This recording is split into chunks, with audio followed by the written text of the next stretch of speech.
Assalamualaikum warahmatullahi wabarakatuh.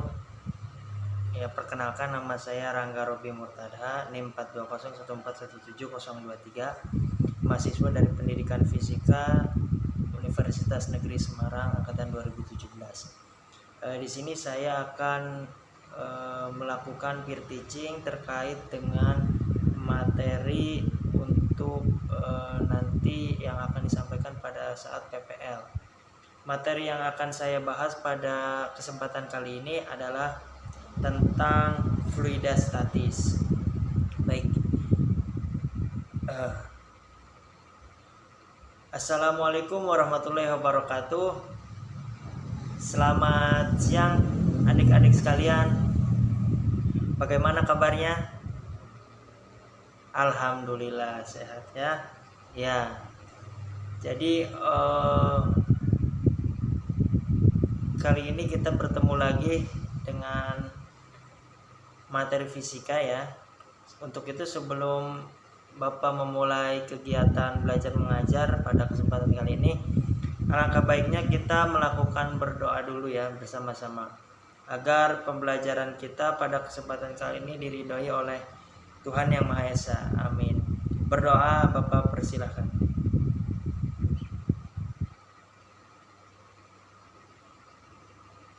Berdoa cukup. Baik,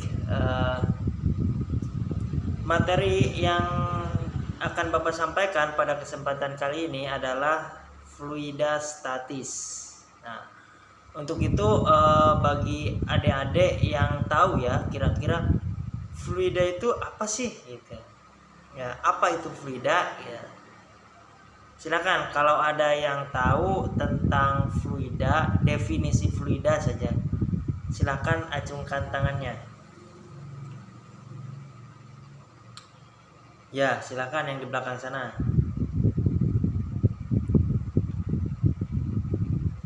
Ya, betul ya. Jadi fluida itu adalah semua zat yang bisa mengalir. Nah, baik, pada kesempatan kali ini kita akan membahas tentang fluida statis ya. Nah, kira-kira adik-adik ada yang tahu tidak fluida statis itu apa sih? Gitu. Ya, silakan kalau ada yang tahu silakan boleh menjawab. Ya, betul. Jadi fluida statis itu salah satu cabang ilmu sains ya yang ada di fisika yang membahas tentang karakteristik fluida saat diam. Nah, biasanya membahas mengenai tekanan pada fluida ataupun yang diberikan oleh fluida itu pada objek yang tenggelam di dalamnya. Banyak sekali bahasan yang ada pada topik fluida statis ini ya. Jenis-jenis subtema atau subtopik yang ada di fluida statis ini ada beberapa macam ya. Yang pertama ada massa jenis, kemudian ada tekanan hidrostatis, kemudian ada hukum Pascal dan lain sebagainya ya. Untuk topik pertama, Bapak akan membahas tentang massa jenis nih. Bapak mau bertanya nih ke adik-adik, apa yang terjadi ya jika air dan minyak, ini air dan minyak, kita satukan dalam satu wadah, misal gelas. Kita masukkan air dan minyak. Kira-kira apa yang terjadi dengan kedua zat tersebut? Ya, betul. Yang terjadi adalah tidak akan menyatu antara minyak dan air ya. Lah, lantas mengapa? Ada yang tahu? Silakan kalau ada yang tahu acungkan tangan dan jawab. Ya, silakan kalau ada yang tahu. Baik, kalau tidak ada yang tahu Bapak akan kasih tahu ya. Jadi kenapa minyak dan air itu tidak menyatu saat digabungkan dalam gelas? Karena memang sifat kimia dan massa jenis benda cair tersebut memang berbeda. Antara minyak dan air itu memiliki massa jenis yang berbeda. Nah, pada air itu air itu memiliki massa jenis yang lebih berat dibanding dengan minyak, sehingga apabila dicampur maka air akan selalu berada di bawah dan minyak akan selalu ada di atas. Nah itu karena massa jenisnya yang berbeda. Nah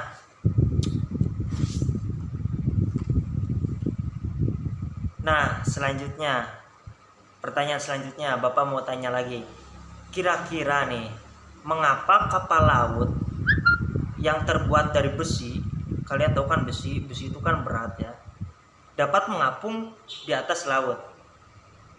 Nah kenapa kira-kira? Kan kita tahu kan ya, besi itu kan berat, bahkan kalau kita angkat pun kita kan gak kuat, meskipun kecil gitu ya, berat sekali. Apalagi kapal yang besar seperti kapal pesiar gitu, kok bisa gitu ya mengapung atau bisa mengambang di atas air laut. Nah kenapa kira-kira? Ada yang bisa tahu, ada yang bisa jawab tidak? Silakan, kalau ada yang bisa jawab acungkan tangan. Nah ya, jadi kenapa kok kapal laut itu bisa ya mengapung di atas air laut? Nah, jadi gini, karena memang volume udara yang ada di dalam lambung kapal itu sangat besar sekali, dan memang massa jenis kapal keseluruhan itu lebih kecil daripada air laut. Nah sehingga menyebabkan adanya gaya angkat dari air yang lebih besar daripada massa kapal, dan membuat kapal tersebut bisa terapung. Nah, seperti itu. Nah sejauh ini adik-adik paham tidak tentang massa jenis, secara gambaran umum gitu, yang adik-adik pahami dari dua ilustrasi tadi? Jadi apa sih massa jenis itu? Ada yang tahu tidak? Kalau ada yang tahu silahkan jawab. Nah, jadi kalau ada tidak tahu, ya oke, Bapak akan jelaskan lagi. Jadi massa jenis itu adalah ukuran kerapatan massa setiap satuan volume benda. Nah, jadi semakin besar massa jenis benda, maka semakin besar pula massa setiap volumenya. Nah, gitu. Nah, kalau secara matematis rumus daripada massa jenis itu kita bisa menuliskan rho sama dengan M per V.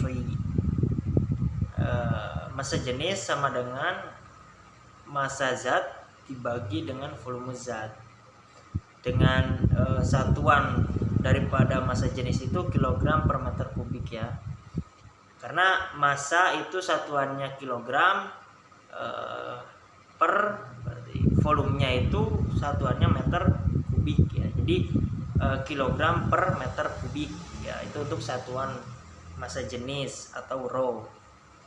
Nah kurang lebih seperti ini ya adik-adik, persamaannya rho sama dengan M per V, dimana rho massa jenis zat, kemudian M massa zat, dan V adalah volume zat. Nah kemudian sub topik daripada materi fluidastatis ini adalah tentang tekanan. Nah, ya. Sebelum Bapak membahas tekanan, Bapak akan memberikan pertanyaan lagi nih. Kira-kira ya, jarum memiliki, kan adik-adik tahu kan jarum memiliki ujung yang sangat runcing ya di bagian ujung jarum tersebut. Nah, apa yang akan terjadi ketika ujung jarum itu tidak runcing? Nah, jadi ujung dari jarum tadi yang dibikin runcing itu tujuannya sebenarnya untuk memperkecil luas bidang tekan, sehingga tekanannya itu menjadi besar ya. Tekanan yang diberikan oleh jarum itu menjadi lebih besar karena luasan dari bidang tekannya itu sangat runcing. Beda lagi kalau misalkan luas bidang tekannya itu besar, itu tekanan yang diberikan diberikan juga akan semakin kecil ya. Ya, nah tekanan sendiri didefinisikan sebagai gaya persatuan luas. Nah, jika gaya sebesar F bekerja secara merata dan tegak lurus pada suatu permukaan yang luas, yang memiliki luasan, maka dapat ditulis secara matematis P atau tekanan sama dengan F per A, gaya dibagi luas bidang. Nah, jadi persamaannya kurang lebih seperti ini ya. Nah, Bapak punya pertanyaan lagi nih. Ini terkait topik pembahasan pada submateri yang ada di fluida statis, yaitu tentang hidrostatis. Nah, menurut adik-adik, aspek apa yang tersulit dalam berenang? Latihan mengambangkah, meluncur, atau menyelam? Dibanding berbagai aspek berenang lain, menyelam itu kegiatan yang paling susah ya, karena ketika menyelam badan kita seolah terangkat ke atas, sehingga kita membutuhkan usaha yang lebih untuk bisa mencapai dasar, apalagi kalau berenang di laut ya. Nah, semakin dalam kita menyelam pasti akan merasa sakit kepala, pernah kan? Semakin dalam kita berenang juga kan kita merasa sakit kepala. Nah, tidak jarang juga kadang kuping yang terasa pegang juga dikarenakan tekanan yang ada di bawah air. Jadi telinga kita kadang merasa pengang gitu ya, agak tertekan seperti itu. Nah, kira-kira kenapa sih hal itu bisa terjadi? Ada yang bisa jawab? Silakan. Ya, jawabannya memang karena tekanan hidrostatis ya. Tekanan hidrostatis sendiri itu adalah tekanan yang diakibatkan oleh gaya yang ada pada zat cair terhadap suatu luas bidang tekan pada kedalaman tertentu. Dari pengertian tekanan hidrostatis tadi, kita bisa tahu kalau kedalaman akan berpengaruh terhadap tekanan ya. Hal lain yang perlu kita ketahui juga adalah ketika sesuatu bisa masuk ke dalam air, artinya massa jenis benda tersebut lebih besar dari massa jenis air. Nah, ada yang tahu massa jenis air berapa? Ya betul, 1000 kg per meter kubik. Nah, di dalam ilmu fisika sendiri kita bisa menentukan seberapa besar tekanan yang ada di dalam air. Adapun rumusnya kurang lebih seperti ini. P sama dengan rho kali G kali H. Nah, P di sini adalah tekanan hidrostatis. Kemudian rho itu adalah massa jenis. Kemudian G percepatan, percepatan gravitasi. Kemudian H-nya itu adalah tingginya. Nah, tinggi ini H atau H tadi diukur dari permukaan zat cairnya ya. Nah, kemudian berdasarkan rumus tekanan hidrostatis tadi, terlihat memang bahwa semakin tinggi kedalaman air atau H-nya tadi, maka tekanan yang akan didapat juga makin tinggi. Nah, makanya ketika menyelam, semakin ke bawah kita semakin merasa ada tekanan ya. Jadi semakin ke bawah kita merasakan ada tekanan yang membuat kepala kita sakit. Nah, seperti itu ya jawabannya ya. Sampai sini paham? Ya, coba untuk memahami lagi ya.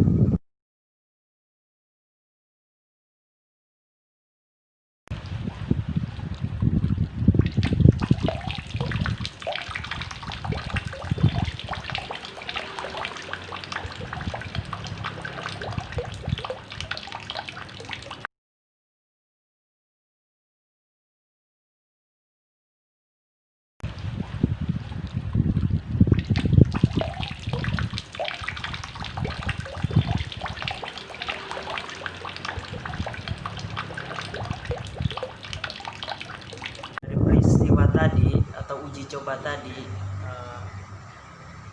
air yang terdapat di dalam botol akan memancar keluar ya, dengan jarak pancar tentunya yang berbeda-beda. Tadi kan kita sudah sampaikan bersama. Nah, jika jarak pancar air mewakili besarnya tekanan yang bekerja pada setiap lubang, nah, kira-kira bagaimana besar tekanan pada masing-masing lubang? Manakah lubang yang memiliki tekanan yang paling besar? Lubang pertamakah, keduakah, atau ketiga? Lubang pertama yang paling bawah, kemudian yang kedua yang tengah, yang ketiga yang paling atas. Kira-kira mana lubang yang memiliki tekanan yang lebih besar? Ya, betul. Ternyata tekanan yang paling besar itu dimiliki oleh lubang yang pertama yang paling bawah. Kemudian tekanan yang lebih besar kedua itu adalah lubang yang kedua, dan yang paling kecil tekanannya itu adalah lubang yang nomor 3. Nah, dari peristiwa tersebut bisa kita simpulkan ya adik-adik, bahwa tekanan zat cair itu berbanding lurus dengan kedalaman.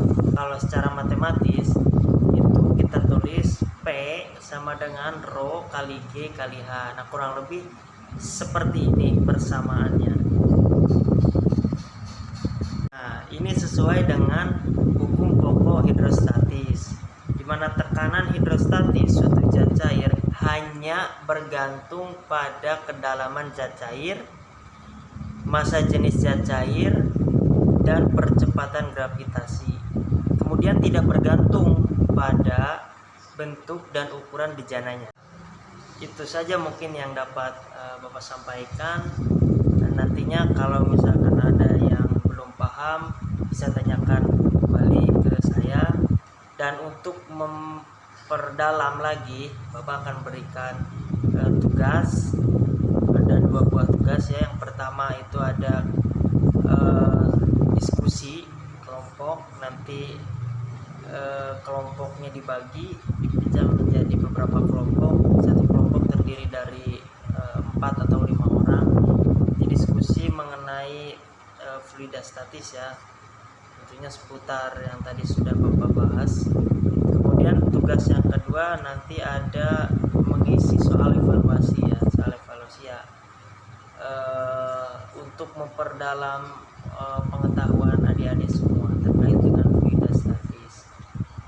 Ini kita baru sampai pembahasan hukum pokok hidrostatis ya. Nanti kan ada beberapa topik lagi untuk pasal lain-lain masih dalam topik fluida statis. Submaterinya masih ada lagi. Nah, itu saja mungkin yang dapat Bapak sampaikan. Sebelumnya mohon maaf kalau misalkan ada kekurangan, kalau ada tutur kata yang salah dalam menyampaikan materi. Sebelum Bapak akhiri pertemuan pada kesempatan kali ini, alangkah baiknya kita berdoa menurut agama dan kepercayaan masing-masing. Berdoa dipersilakan.